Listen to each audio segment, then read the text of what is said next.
CTV Edmonton, local breaking news with Brendan Purdy. We want to make sure that this specific issue is investigated appropriately and then responded to appropriately. Tonight on CTV News, incendiary infill investigations, 8 suspected Edmonton area arsons. Good evening and thanks for joining us. Edmonton Police and Fire are asking for your help as 8 suspicious house fires are being investigated as arson. All of them happened at infill homes under construction over the past 6 weeks, resulting in millions of dollars of damage. CTV's Evan Kenny reports. Destroying people's homes, impacting people's livelihoods, and holding neighborhoods in fear is not acceptable. Edmonton's new mayor, alongside the fire chief and a senior police officer, are facing a familiar problem in the city. Several fires, all at infill sites since September, are being investigated as arsons. It has not been confirmed whether these fires are all connected, though that is certainly something investigators are looking at. And while it's not certain these fires are linked, Edmonton police do believe each fire was deliberately set. We're allowing fire to do what they need to do when they first go in there to deal with tackling the fire and then collecting the evidence, and then our arson investigators working alongside them to collect what evidence we would need to bring this before the courts. Last week, police revealed they're investigating 4 house fires in the Strathcona and University areas. This past weekend, new builds were destroyed in Belgravia and Glenora. The fire chief has added 2 fire investigations in Highlands, making 8 suspicious infill fires since September. Obviously, the activity in the last couple of weeks has focused on the 6, but in total, our stats identified 8 of this type of development. We've estimated in the region of $8 million for the 8 fires since September. The officials are reassuring people that they're doing whatever can be done to stop the fires, including the business community. Many people are still very eager to be part of that, but also we want to make sure that this specific issue is investigated appropriately and then responded to appropriately. The city, fire, and police are meeting with Build Edmonton, a construction advocate group, tomorrow to discuss the infill fires. Evan Kenny, CTV News, Edmonton. Family has identified a 5-year-old boy killed after being struck by a vehicle yesterday in northeast Edmonton. CTV's Connor Hogg spoke with neighbors at a memorial for the child. A makeshift memorial for Ali Syed Abu Al-Hassan has grown over the last 24 hours. I feel so sorry for the loss, and my prayer to the kiddo who lost theirs. Police say yesterday morning at 10 o'clock, the 5-year-old was running on the sidewalk when he fell in front of an SUV leaving a residential complex. It hit Al-Hassan, and the 25-year-old driver called 911. I also pray to the God that the drivers also come out from the lifelong trauma as well. EPS's Major Collisions Unit is investigating. They say they don't believe speed or alcohol were factors in what happened.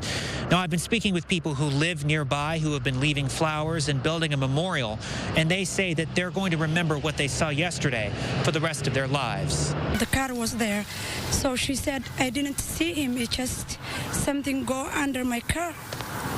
Looks like clothes go under my car. The boy is very bad. He's so cute. I'm so sorry for the mom. Claudia Miranda was there as CPR was performed on Al-Hassan.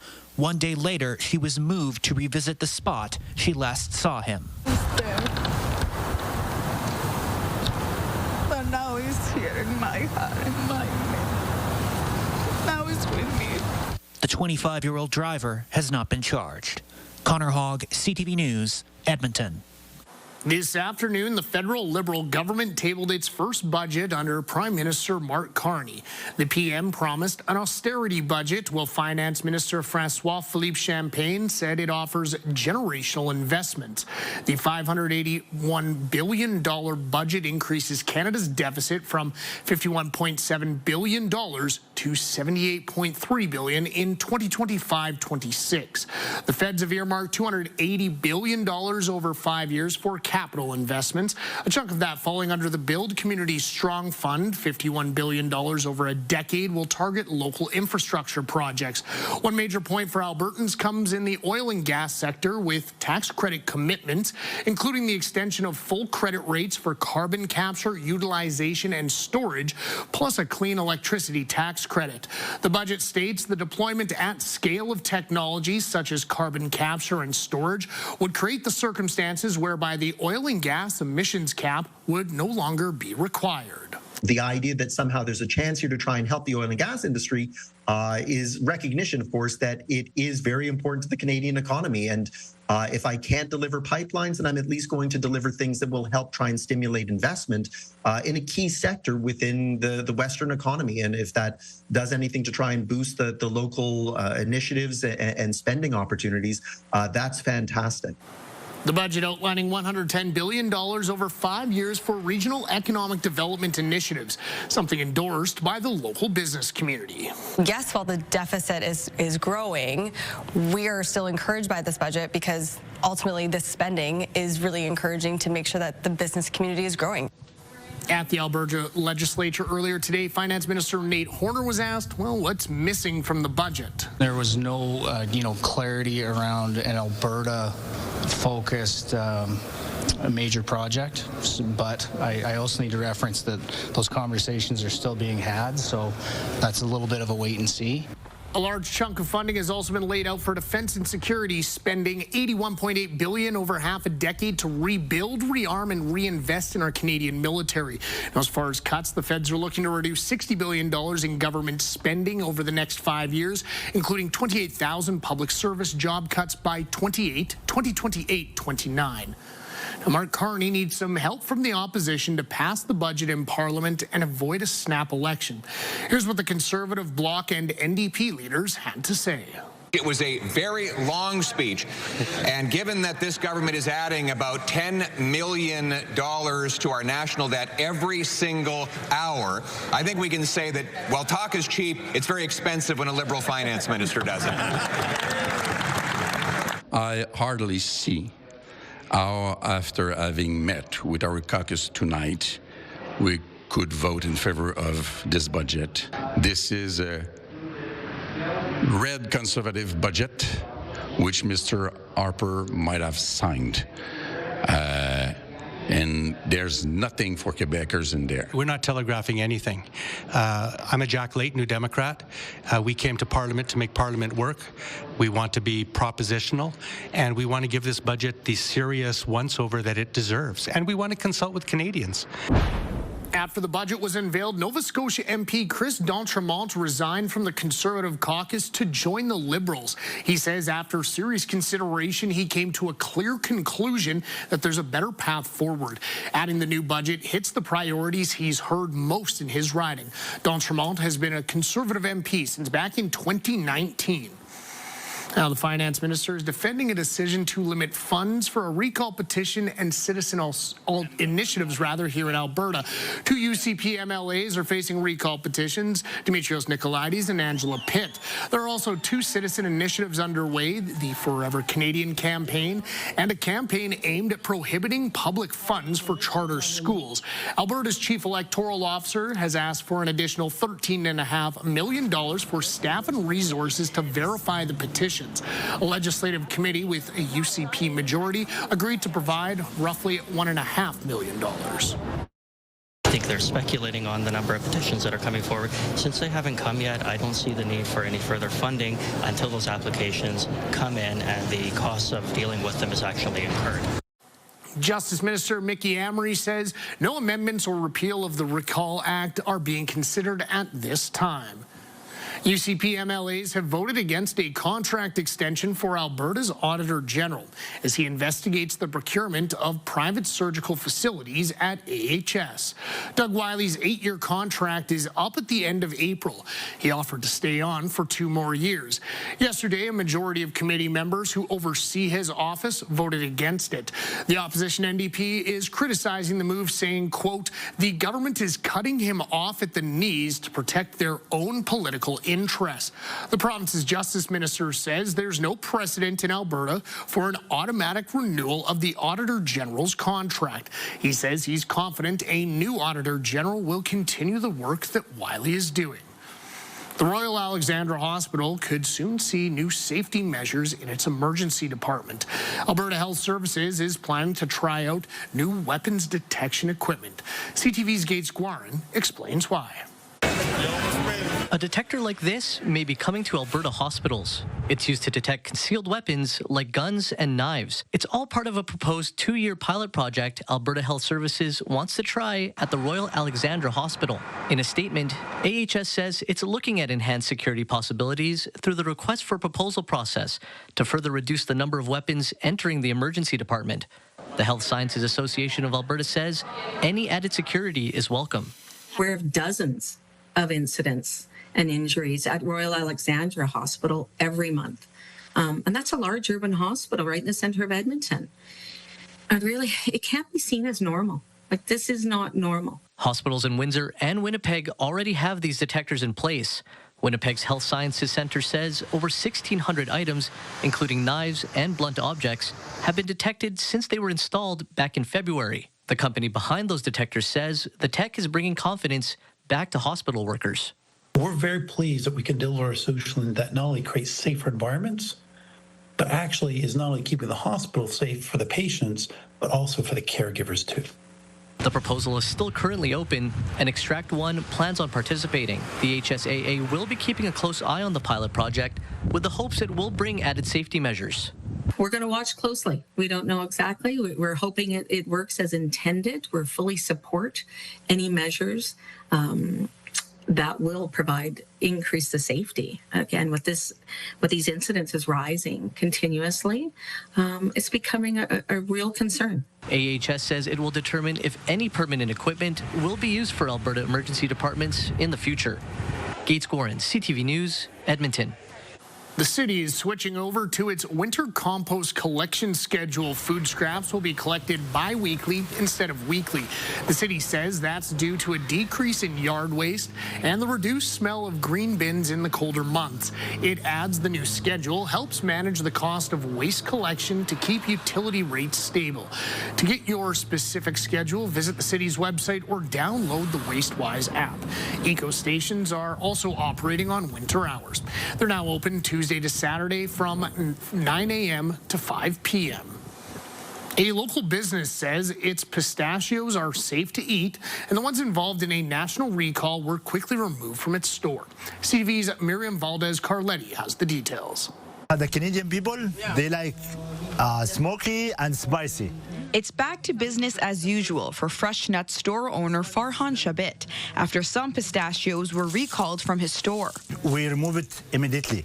When the food agency called me, I removed it from the counter. 4 flavors of pistachios previously sold at Fresh Nuts are part of a recall by the Canadian Food Inspection Agency.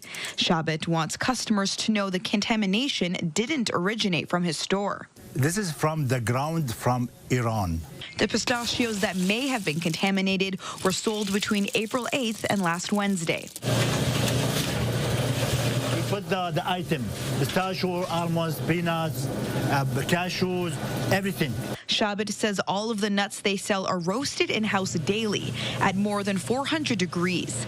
According to the CFIA, salmonella can be killed when food is cooked to a safe internal temperature. Shabit says the pistachios have been replaced with a new brand. Then there's no reason why consumers should not go to the store and buy those pistachios. Food safety professor Lawrence Goodridge says salmonella is often associated with meat, but can contaminate all kinds of food. vegetables like cantaloupes, nuts like almonds and pistachios, chocolate, flour, cereal. Salmonella contamination can give people mild to serious symptoms that resolve over a week. If you are middle-aged and healthy, then you will have symptoms that could include vomiting, diarrhea, fever. No illnesses have been reported since the recall, a relief for Shabbat, since nuts are his specialty. Miriam Valdez-Carletti, CTV News, Edmonton. Just ahead, the second part of our Crime Tape series with veteran reporter David Owasik. And that was part of our investigative strategy to let him do that. Good evening, folks. Sunshine at 7 degrees today. It'll be a while before we see the sun again. Cloudy skies over the next couple of days. Really gusty tomorrow. And then tomorrow night into Thursday, some snow. Talk about how much could be on the ground by Thursday morning in just a few minutes. Programming brought to you by James H. Brown Injury Lawyers, the heavy hitters of injury law.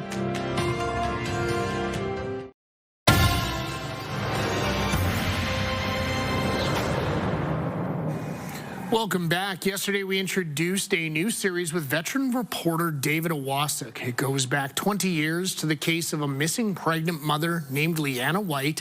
Here's our second chapter from the crime tapes.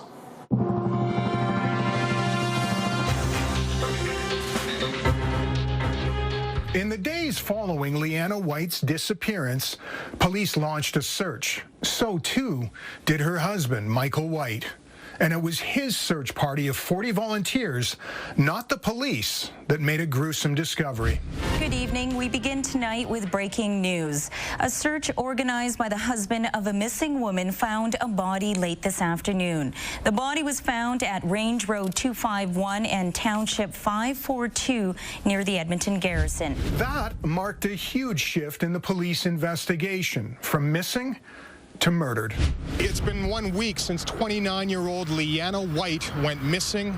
Today, the man who's been the focus of much media attention over that time, her husband, was charged with her murder.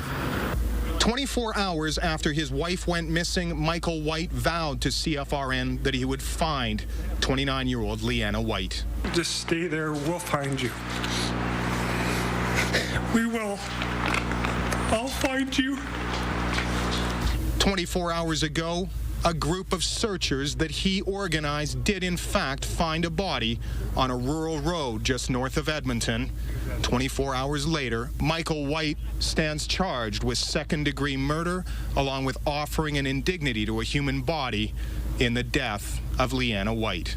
His truck now sits impounded beside his wife's 1991 Ford Explorer.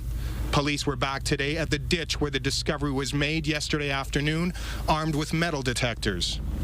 The White home and sheds on the property were searched yet again this afternoon by forensic investigators looking for more evidence, but publicly, police revealed very little. Throughout the search for the pregnant 29-year-old mother, the husband emphatically denied his involvement, but stated this when asked why police might look at him as a suspect. I was the last one to see her. This is what Michael White looks like today in custody. Police say he's behind bars facing a second-degree murder charge in the death of his pregnant wife, Leanna, due in part to the way he acted and what he said in front of TV cameras. Just stay there, we'll find you. We will. I'll find you. And that was part of our investigative strategy to let him do that. Why? What do you make? Why? Yeah. To see what he was going to do. We're still a missing persons case, and we were looking for her. Michael White's arrest, coming so soon after appearing on TV, was no coincidence. His behavior in front of the camera and the words he chose raised suspicion with investigators, they later said. But it was the evidence they uncovered behind the scenes that played an even larger role in the laying of the murder charge against him. That evidence was revealed at his trial in November 2006. The beginning of the court case is in our next chapter of the crime tapes.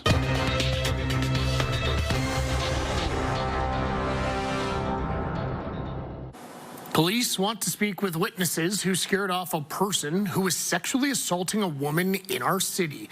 Police say on Friday, August 22nd, the woman was walking near White Ave in 107th Street when she was attacked from behind and sexually assaulted.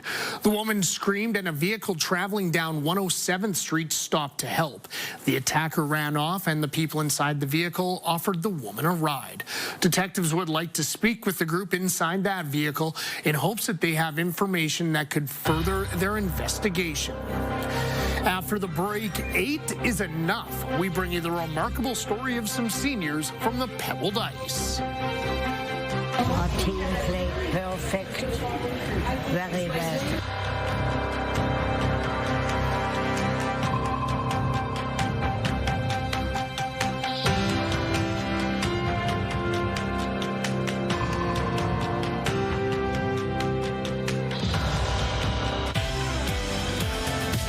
Wednesday, the weather will be changing here in Edmonton. I'll be keeping a close eye on the forecast and have the very latest on when the snow will fly. We'll see you at 6.